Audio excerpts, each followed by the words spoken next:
Right. And we're not benefiting from those companies in any way. We're simply suggesting that these meet the criteria. That's all. We're participating in the marketplace, but on the conservative side, because we create. See, we're creating a market for the speculators to trade.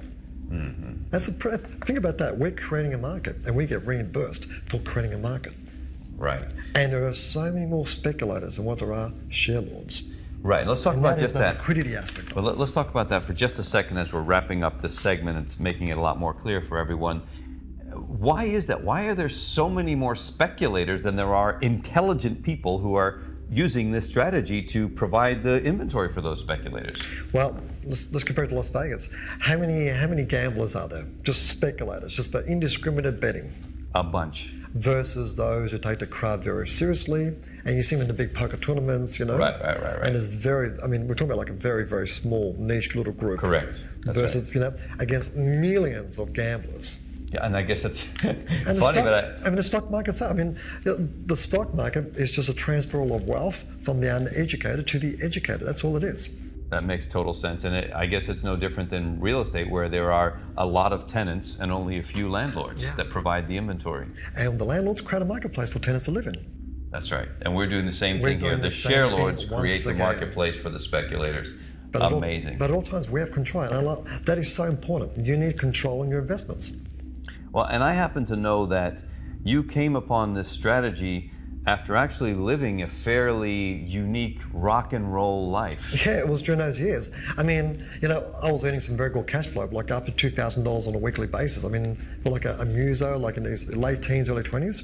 And, I would actually save that money and actually put it towards like purchasing different properties, what have you, like residential properties. And it got to the point by the mid-1990s, I had acquired so much property that with the more property you start to acquire, it starts to negate some of your available cash. Right. In the event that you may have some like vacancies amongst your rental properties and what have you. Right. So I was looking for a cash flow vehicle, and I love property. Property is phenomenal for capital growth.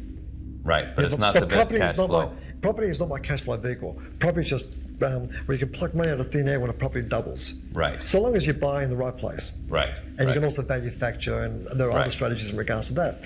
But I was looking for a cash flow strategy, and because I was like traversing the planet, I was traveling, I was on tour. I wanted a strategy that basically that would work within my personal agenda. Right. I wanted good cash flow, and at the same time, I wanted a lifestyle. Right. Well, what we want is to hear you play.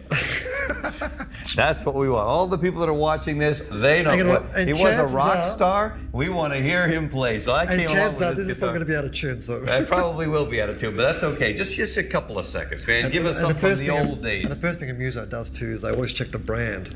Oh, is that what they do? To make sure they look good playing the right brand. Oh, I see. Well, give us just a few licks here. It appears to be a Fender, which is okay. Good. All right. Well, normally when you're more well rehearsed, you have calluses. Right. Like when you're out of the music circuit. When you've been on the lifestyle circuit as opposed to the touring circuit, you don't have calluses anymore. We don't care. We just want to hear a little something. Wow. We just make sure it's in tune first of all. But imagine this, right? Coming from the music industry, and then being a property investor, and then actually coming up with a really cool strategy. Mind you, the Sharelord strategy, what I took was this. There was an existing strategy back in the 70s.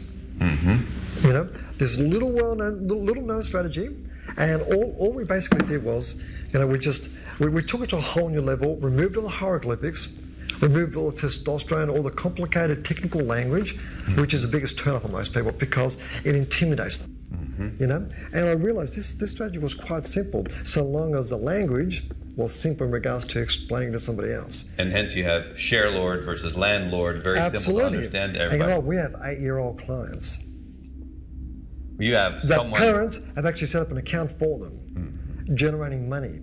And if an 8-year-old can understand this, think about it. This is power.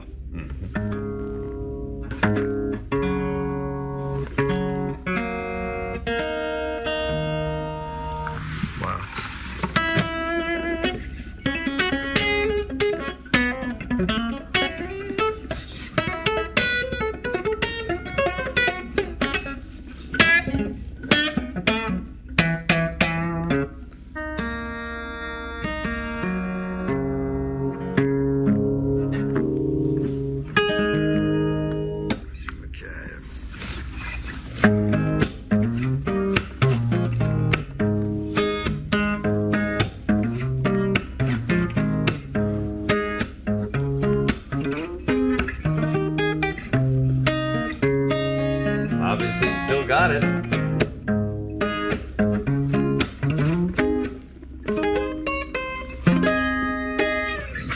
Cool.